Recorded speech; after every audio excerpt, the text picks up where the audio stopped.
All right, guys, let's take a few minutes and go over contracts.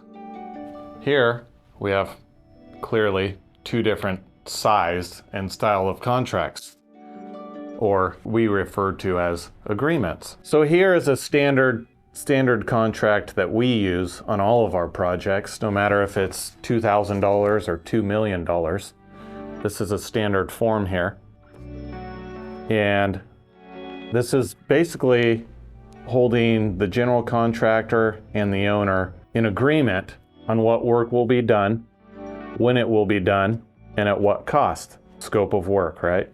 So this is a standard document that has the responsibilities of the general contractor and also the responsibilities of the owner. And included in here is, of course, insurance requirements, indemnifying the owner, and it's only typically, 10 to 15 pages long. This one is a different ballgame. This is what we would use on, say, a public works project, okay?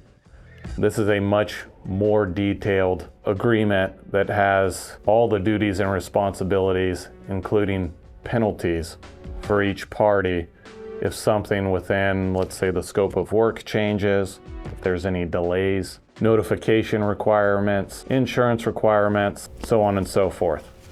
So I just wanted to share with you the size of agreements and everything that's involved in them.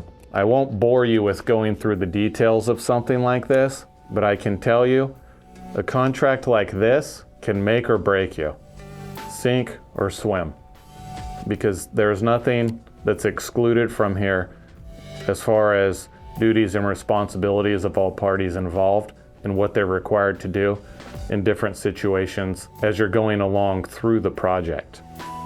Very serious business here. Pay attention to them and read them closely. And for you homeowners out there, do not have a contractor do any work on your property without one of these in place. Okay? Very, very important here. Without one of these, people get in trouble, okay? And just kind of an overview of what's included in one of these and something that you want to make sure whoever you're contracting with, that some of these things are included within their documents before you sign. Okay, we have the owner documents. We have mutual rights and responsibilities. What that means is the contractor and the owner shall be mutually bound by the terms of this agreement. It has services provided by the contractor. Communications. This is requirements that the contractor is required to do with the owner throughout the project. Permits, fees, compliance of laws, any changes in work, also known as change order. Anytime there's changes in work, we have to execute a signed and detailed change order before any of that work is completed. Do not allow any work to go forward without your approval on a signed and executed change order. Okay? It also has mediation and binding dispute resolution within there. Some of the other details would be termination, suspension, or assignment of the contract, meaning if things go south, if the owner terminates the contractor, it has the remedies within that section on how to proceed. We also have commencement of work. Okay, what date are we starting this work? And when is this work anticipated to end? When will the project be finished?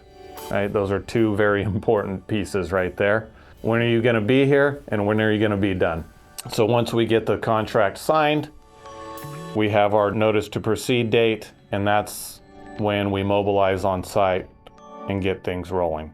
You also have exhibits, contract sum, which is the original contract / project dollar amount or budget amount. And that kind of goes back to if we have change orders, sometimes they're deductive, meaning money is taken off of that contract value, and sometimes they're additions, which increases the contract value. Others are simply time. Not all extensions of time in residential equal dollars. In the commercial world, that's a little different story, but in residential, typically, and I'm speaking generally, We're not adding dollars, we're just asking for more time.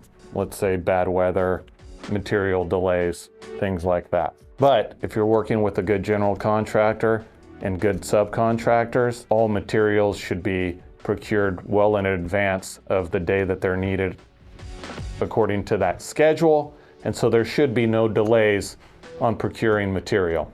If there are major material delays, then it's likely that you have mismanagement or poor management on the GC's behalf, and he's not managing the subcontractors and their project managers properly.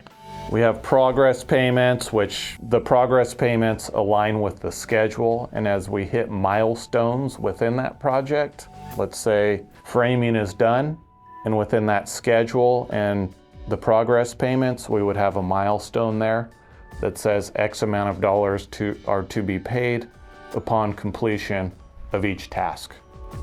It has payment terms within it, insurance requirements, enumeration of subcontract documents, so on and so forth. And within this document, again, we always make sure that our owners are covered and listed on certificates of insurance.